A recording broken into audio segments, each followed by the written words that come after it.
সুলাইমান আলাইহিসসালাম কেন পৃথিবীর সকল পঙ্খিরাজ ঘোড়ার ডানা কেটে দিয়েছিলেন? পবিত্র কোরআনে পঙ্খিরাজ ঘোড়া নিয়ে কি বলা হয়েছে? কিভাবে পঙ্খিরাজ ঘোড়ার ফাঁদে পড়ে আল্লাহর নবী হজরত সুলাইমান আলাইহিসসালামের আসরের নামাজ কাজা হয়ে গিয়েছিল? পবিত্র কোরআন এই সম্পর্কে কি বলছে? প্রিয় দর্শক, হজরত সুলাইমান আলাইহিসসালামের পঙ্খিরাজ ঘোড়া ও এর পরিণতি নিয়ে বিস্তারিত আলোচনা করব আজকের এই ভিডিওতে। ইতিহাস থেকে জানা যায়, সোনালী পালক আর রূপার মতো গায়ের রং নিয়ে হজরত সুলাইমান আলাইহিসসালামের বাহিনীর অন্যতম শান ছিল উড়ন্ত ঘোড়া। রেওয়ায়ত অনুসারে সাবার রানী বিলকিস হজরত সুলাইমান আলাইহিসসালামের উড়ন্ত সিংহাসন দেখে খুব মুগ্ধ হয়েছিলেন।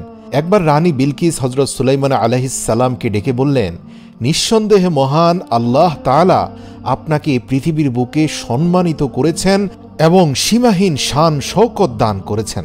রানী বিলকিস খুবই কোমল স্বরে হজরত সুলাইমান আলাইহিসসালামের কাছে একটি ইচ্ছে পোষণ করলেন। তিনি বললেন, যদি আপনার প্রভুর নিষেধাজ্ঞা না থাকে তাহলে কি আপনার এই উড়ন্ত সিংহাসনে বসে আমাকে কিছু সময় ভ্রমণের সুযোগ দিবেন? তাহলে আমিও মুগ্ধ নয়নে পুরো পৃথিবী দেখতে পেতাম। রানী বিলকিস আরও বললেন, হে আল্লাহর নবী, আপনি প্রতিদিন এই উড়ন্ত সিংহাসনে বসে বাতাসে উড়ে ভ্রমণ করেন এবং পুরো পৃথিবী প্রদক্ষিণ করেন। আপনি একবার আমাকেও আপনার সাথে নিয়ে যান, যাতে আমি এই উড়ন্ত সিংহাসনে বসে সফর করতে পারি। হজরত সুলাইমান আলাইহিসসালাম রানীর ইচ্ছে পূরণের জন্য বাতাসকে নির্দেশ দেন, বাতাস যেন রানীর ইচ্ছে পূরণ করে। তাই বাতাস সিংহাসনটি উড়িয়ে নিয়ে তাদের সবাইকে নিয়ে একটি সুন্দর দ্বীপের মধ্যে নামিয়ে দেয়। রেওয়ায়ত অনুসারে হজরত সুলাইমান আলাইহিসসালামের উড়ন্ত সিংহাসন তাদের সবাইকে নিয়ে যেই স্থানে নামিয়ে দেয় সেটা 7 সমুদ্রের মধ্যবর্তী একটা দ্বীপ ছিল। সাবার রানী বিলকিস এখানকার সবুজ গাছপালা, নদী ও ঝর্ণা দেখে খুব খুশি হলেন। এখানে তিনি এক অদ্ভুত ধরনের ঘোড়া দেখতে পেলেন, যাদের ডানা ছিল। ঘোড়াগুলো যখন হজরত সুলাইমান আলাইহিসসালাম এবং তার সৈন্যবাহিনীকে দেখতে পেল, তখন সেগুলো ভয় পেয়ে পাখির মতো উড়ে তাদের সকলের দৃষ্টির আড়ালে চলে গেল। এই ঘোড়াগুলো সুলাইমান আলাইহিসসালামের খুবই পছন্দ হলো। রানী বিলকিসও সেই ঘোড়াগুলো খুব পছন্দ করলেন, কিন্তু ঘোড়াগুলো তখন তাদের নাগালের বাইরে চলে গিয়েছিল। অতঃপর যখন হজরত সুলাইমান আলাইহিসসালাম সেখান থেকে তার প্রাসাদে ফিরে আসেন, তখন তিনি জিনদের নির্দেশ দেন যে সেই ঘোড়াগুলো যেখানেই থাক সেগুলোকে ধরে আনতে। তারা বলল, আমরা স্থলভাগের জিন, নদী এবং সমুদ্রে আমাদের কোনো কর্তৃত্ব নেই। সেই ঘোড়াগুলো সমুদ্রে হারিয়ে গেছে। যদি কেউ সেখান থেকে তাদের নিয়ে আসতে পারে তবে তা পারবে সমুদ্রের দায়িত্বপ্রাপ্ত অমুক জিন সম্প্রদায়েরা। হজরত সুলাইমান আলাইহিসসালাম জিজ্ঞেস করলেন, যে জিন সমুদ্রের উপর কর্তৃত্ব করে সে কোথায়? তখন উপস্থিত দায়িত্বশীল জিন বলল, হে আল্লাহর নবী, সে গত কয়েক মাস পূর্বে আপনার আনুগত্য অস্বীকার করে পালিয়ে গিয়েছে। সে আপনার বিরুদ্ধে বিদ্রোহ করে সমুদ্রের তলদেশে লুকিয়ে আছে। হজরত সুলাইমান আলাইহিসসালাম তাকে বন্দী করে আনার নির্দেশ দেন, যার ফলে হজরত সুলাইমান আলাইহিসসালামের গোলাম জিনেরা সমুদ্রের নিকটে গিয়ে চিৎকার করে বলতে লাগলো, হে সমুদ্রের জিন, তুই যে বাদশার ভয়ে লুকিয়ে আছিস সে বাদশা তো কবেই মারা গেছে, তাই এখন বের হ, কারণ এখন সব জিনেরা মুক্ত হয়ে গেছে। সমুদ্রের জিন তাদের আওয়াজ শুনে সে তার সঙ্গীদের নিয়ে হাসতে হাসতে সমুদ্র থেকে বেরিয়ে এলো। বের হওয়ার সাথে সাথেই হজরত সুলাইমান আলাইহিসসালামের গোলাম জিনেরা সেই সমুদ্রের সকল জিনদেরকে গ্রেপ্তার করে সুলাইমান আলাইহিসসালামের দরবারে হাজির করল। হজরত সুলাইমান আলাইহিসসালামকে দেখে সেই জিন ভয়ে থরথর করে কাঁপতে লাগলো এবং সে হজরত সুলাইমান আলাইহিসসালামের আনুগত্য স্বীকার করল। আল্লাহর নবী হজরত সুলাইমান আলাইহিসসালাম তাকে বলল, এক শর্তে তোকে ক্ষমা করে দিতে পারি, সেটা হচ্ছে আমি 7 সমুদ্রের মধ্যবর্তী একটি চমৎকার দ্বীপে ভ্রমণে গিয়েছিলাম। সেখানে আমি এবং রানী বিলকিস আমরা উভয়ে এক প্রজাতির উড়ন্ত ঘোড়া দেখে তাদেরকে খুবই পছন্দ করেছি। আমি চাই সকল ঘোড়াকে তুই ধরে নিয়ে আসবি, যদি পারিস তাহলেই তোকে আমি ক্ষমা করে দেব। তখন সামুদ্রিক জিন সম্প্রদায়ের প্রধান বলল, হে আল্লাহর নবী, আমরা জানি সে ঘোড়াগুলো কোথায় লুকিয়ে আছে।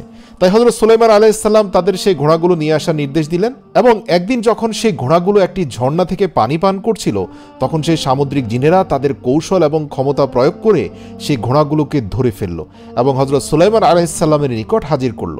এই ঘোড়াগুলো ছিল চমৎকার প্রজাতির। এই ঘোড়ার জাতের নাম ছিল জায়াদ। জায়াদ শব্দের অর্থ প্রচণ্ড গতি। হজরত সুলাইমান আলাইহিসসালামের সেনাবাহিনী ছিল পৃথিবীর সবচেয়ে বিশাল এবং অনন্য শক্তিশালী সেনাবাহিনী। তার বাহিনীতে মানুষ, জিন, জন্তু, জানোয়ার এবং পক্ষীকুলের আলাদা আলাদা ডিপার্টমেন্ট ছিল। হজরত সুলাইমান আলাইহিসসালাম সেই প্রচণ্ড গতিসম্পন্ন ডানাওয়ালা অদ্ভুত জাতের ঘোড়াগুলোর জন্য আলাদা একটা দল তৈরি করলেন, যারা যুদ্ধ ও বিজয়ে হযরত সুলাইমান আলাইহিস সালামের সেনাবাহিনীতে সবচেয়ে গুরুত্বপূর্ণ ভূমিকা পালন করত এবং হযরত সুলাইমান আলাইহিস সালামের অত্যন্ত গুরুত্বপূর্ণ সামরিক শক্তিতে পরিণত হয়েছিল। প্রিয় দর্শক, আপনাদের জানিয়ে রাখি, প্রাচীনকালে ঘোড়া পৃথিবীর সবচেয়ে মূল্যবান প্রাণী ছিল, যেগুলো কেবল বাহন হিসাবেই নয় বরং যুদ্ধের শক্তি হিসাবেও ব্যবহৃত হতো। ঘোড়ার মালিকেরা ঘোড়ার সাথে সাথে ঘোড়ার ক্রয় বিক্রয়ের রসিদ সাথে রাখতেন। বর্তমান সময়ের গাড়ির ড্রাইভাররা যেমন গাড়ির ট্যাক্স টোকেন এবং ফিটনেসের সকল যাবতীয় তথ্য গাড়ির মধ্যে রেখে দেয়, তৎকালীন সময়ে ঘোড়ার বিক্রয় রসিদও রাখা বাধ্যতামূলক ছিল, যাতে ঘোড়াটির পূর্বের মালিক, বর্তমান মালিক, পিতামাতা, জন্ম তারিখ এবং ঘোড়ার বংশ সম্পর্কে বিস্তারিত বিবরণ লেখা থাকত সেই রসিদে। সুতরাং বোঝাই যাচ্ছে পৃথিবীর অনন্য শক্তিশালী এই ডানা বিশিষ্ট ঘোড়া পেয়ে হযরত সুলাইমান আলাইহিস সালামের সামরিক বাহিনীর শক্তি কত প্রবল হয়েছে। তার থেকে গুরুত্বপূর্ণ হচ্ছে রানী সাবা হযরত সুলাইমান আলাইহিস সালামের প্রতি অত্যন্ত কৃতজ্ঞ হয়েছেন সুলাইমান আলাইহিস সালামের তরফ থেকে প্রাপ্ত একটি উড়ন্ত ঘোড়া পেয়ে। একদিন হযরত সুলাইমান আলাইহিস সালাম সন্ধ্যার দিকে এই ঘোড়াগুলোর দিকে তাকিয়েছিলেন এবং তাদের চুলে এবং কপালে ভালোবাসার সাথে হাত বোলাচ্ছিলেন।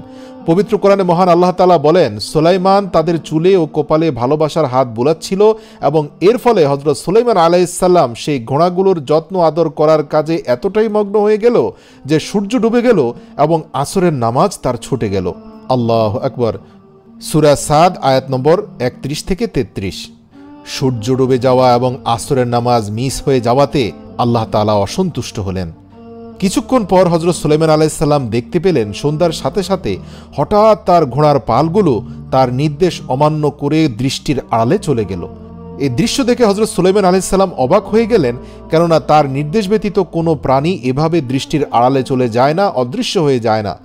এবং তারা অদৃশ্য হওয়া মাত্রই দৃশ্যমান হলেন হযরত জিবরাইল আলাইহিস সালাম এবং হযরত সুলাইমান আলাইহিস সালামকে সতর্ক করে দিয়ে বললেন, হে সুলাইমান, তুমি আল্লাহর তরফ থেকে প্রাপ্ত পার্থিব সম্পদের মোহে এতটাই মগ্ন হলে যে তুমি আসরের নামাজ পড়তে ভুলে গিয়েছ।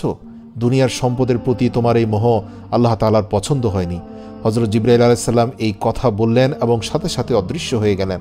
হযরত জিবরাইল আলাইহিস সালামের প্রস্থানের পর হযরত সুলাইমান আলাইহিস সালাম প্রচণ্ড অনুতাপে দগ্ধ হলেন, তওবা করলেন, চোখের পানি ফেলে দিয়ে আল্লাহর দরবারে সেজদায় লুটিয়ে পড়লেন এবং টানা কয়েক মাস সেজদায় পড়ে ক্রন্দনরত ছিলেন। আল্লাহ রাব্বুল আলামিন হযরত সুলাইমান আলাইহিস সালামকে ক্ষমা করলেন এবং তার তওবাকে ভালোবেসে গ্রহণ করলেন। পুনরায় সেই ঘোড়ার বাহিনীকে ফেরত দিলেন, কিন্তু এবার হযরত সুলাইমান আলাইহিস সালাম সেই ঘোড়াগুলোকে আল্লাহর রাস্তায় কোরবানি করে দেওয়ার সিদ্ধান্ত নিলেন। ইতিহাস থেকে জানা যায় হযরত সুলাইমান আলাইহিস সালাম কিছু ঘোড়ার ডানা কেটে দিলেন এবং কিছু ঘোড়াকে আল্লাহর রাস্তায় কোরবানি করলেন।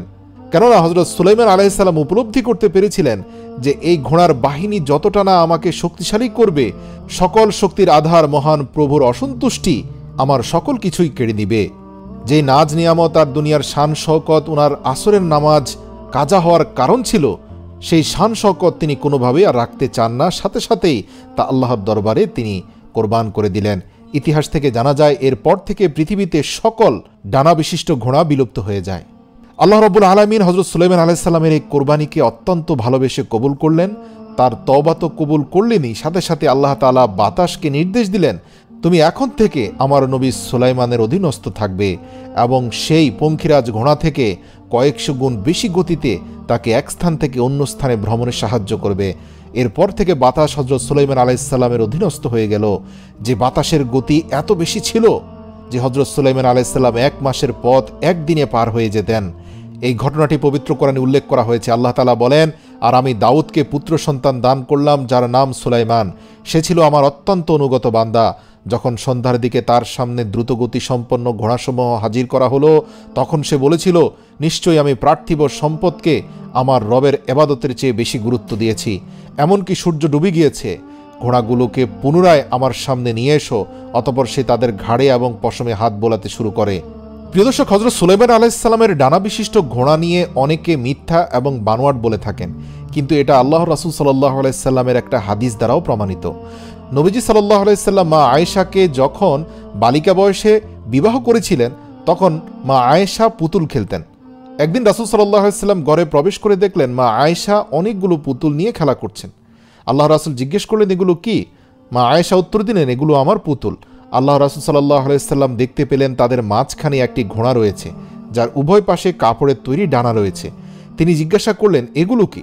মা আয়েশা রাদিয়াল্লাহু তাআলা আনহা বললেন, এটা ঘোড়া। রাসূল সাল্লাল্লাহু আলাইহি সাল্লাম পুনরায় জিজ্ঞাসা করলেন, দুই পাশে কাপড় দিয়ে কি বানানো হয়েছে? মা আয়েশা রাদিয়াল্লাহু বললেন, এগুলো হচ্ছে এই ঘোড়ার ডানা। মা আয়েশা রাদিয়াল্লাহু তাআলা আনহু অবাক হয়ে আল্লাহর রাসূলকে বললেন, কেন, আপনি কি শুনেননি যে হযরত সুলাইমান আলাইহিস সালামের ডানাওয়ালা ঘোড়া ছিল? এই কথা শুনে নবী করিম সাল্লাল্লাহু আলাইহি সাল্লাম হেসে উঠলেন। তিনি এত জোরে হেসেছিলেন যে তার শেষ দাঁতটি পর্যন্ত দেখা গিয়েছিল। এই বর্ণনায় একটা বিষয় পরিষ্কার যে হযরত সুলাইমান আলাইহিস সালামের ঘোড়া কোনো সাধারণ ঘোড়া ছিল না, বরং বাস্তবে তাদের ডানা ছিল এবং আরবের লোকেরা এই কথা জানত। রেওয়ায়েত অনুসারে যখন থেকে হযরত সুলাইমান আলাইহিস সালাম সেই ঘোড়াগুলোর ডানা কেটে দিলেন এবং কিছু সংখ্যক ঘোড়াকে জবাই করে দিলেন, এরপর থেকে আর সেই ঘোড়াগুলোকে দেখা যায়নি এবং তার ডানাও গজায়নি, যদিও তাদের বংশ অব্যাহত ছিল। হযরত হুসাইন রাদিয়াল্লাহু তাআলা আনহুর ঘোড়া ছিল জুলজালা প্রজাতির ঘোড়া, যেটা মূলত হযরত সুলাইমান আলাইহিস সালামের ডানা কাটা ঘোড়া থেকেই বংশ পরম্পরায় এসেছে। বিশ্বের বিভিন্ন সংস্কৃতি, অঞ্চল ও ধর্মে এই উড়ন্ত ঘোড়ার কথা উল্লেখ রয়েছে। প্রাচীন গ্রিসে এই ঘোড়াগুলোকে পেগাসাস নামে ডাকা হয়। গ্রিক মিথোলজি অনুসারে প্রাচীন গ্রিসে এই ঘোড়াগুলোর অস্তিত্ব ছিল, যাদের রং হতো সাদা।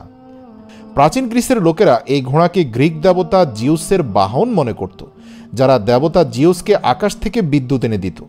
ইতিহাসে যে ইউনিকর্ন নামক ঘোড়ার বর্ণনা পাওয়া যায়, সেই ইউনিকর্ন ঘোড়াও এই পেগাসাস ঘোড়ার বংশধর হতেই, যাদের কপালে একটি শিং থাকত যা দেখতে অত্যন্ত সুন্দর এবং বিস্ময়কর।